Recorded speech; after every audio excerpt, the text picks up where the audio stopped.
Mario Super Sluggers, the game of my, and I assume many others' childhood.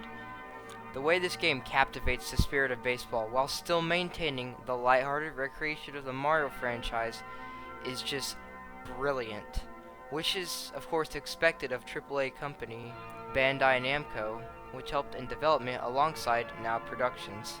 The storyline of this game is actually quite intriguing, as while it is an extremely overused plot of Bowser being the cliche bad guy, there are some very differences placed here and there, such as the use of many different characters, including some that haven't even been in the game since Nintendo 64's golden age.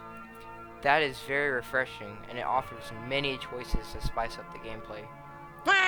There are a variety of mini-games to choose from that come along with the game, and we all know about the fabled Toy Field, which is a spin onto the familiar baseball game that we all know and love. And I might add, the animation was at least above par for the standard at that time. Its style and execution was undoubtedly niche for this particular game. I say all this, and yet there's something missing from this game. Something left to be desired. Is it perhaps a variety of stadiums? No, that's covered. Maybe a day and night option with some stadiums being unlockable during certain hours. No, that's been fulfilled as well.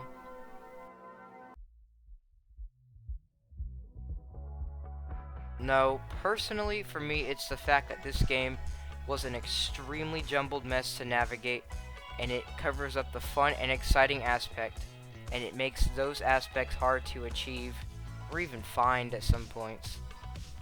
This game, as fun as it is, can be very confusing, as most of the time the game will expect you to understand its specific layout, or even expect you to understand information it has not yet shared with you. Whilst making this video, I decided to start a new save file and complete the game to the best of my ability, or rather patience, at that matter.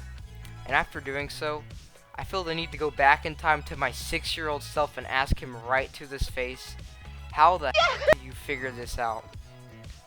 In all reality, I do not understand how I figured this out at such a young age. Like, sure, maybe the family's Windows Vista computer might have been booted up every now and then by me in search of tutorials and how-to videos, but without it, it's pretty much unexplainable how I did it. This game was either rushed to meet its deadline so quickly, or focused solely on the core gameplay I was speaking so highly of earlier that they failed to even address the bigger picture. And yes, I understand, games do not necessarily need to be easy to navigate to be fun. I mean, look at Gary's mod. It's not necessarily easy to navigate, but it sure is fun. I mean, that's the thing. You could also argue that it might even be easy for you to follow. You might even call me a foolish numbskull for not understanding this easy, simple layout that everyone else should understand but me. But I digress. This game was targeted for kids, so you have to view it from a 6-year-old's perspective. Sound easy to navigate now? Good. Thank you for hearing my side.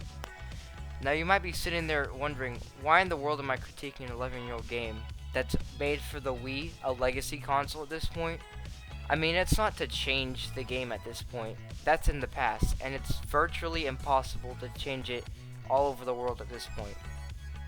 But rather, it's to give insight on the future.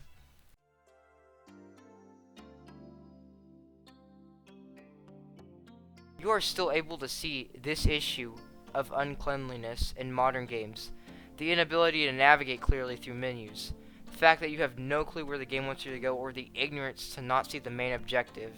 This problem is hindering modern games and is not helping us progress as a community. So I say we take a step back and view our options. We have to look against the messy menus or the jarbled mess of objectives, and we should politely advise the developers, for their and our sake, what's really important here. It's not really just affecting you and me, it's affecting players worldwide, everywhere. So I would say look at a masterpiece such as Super Sluggers, and don't look at the accomplishments it has achieved, but rather look at the failures and learn from them. That's even a life lesson. Okay, that's all I got. If you enjoyed today's video, be sure to give it a like. It goes a long way. Also, if you aren't subscribed, I would do it right now. And also be sure to check out my other videos.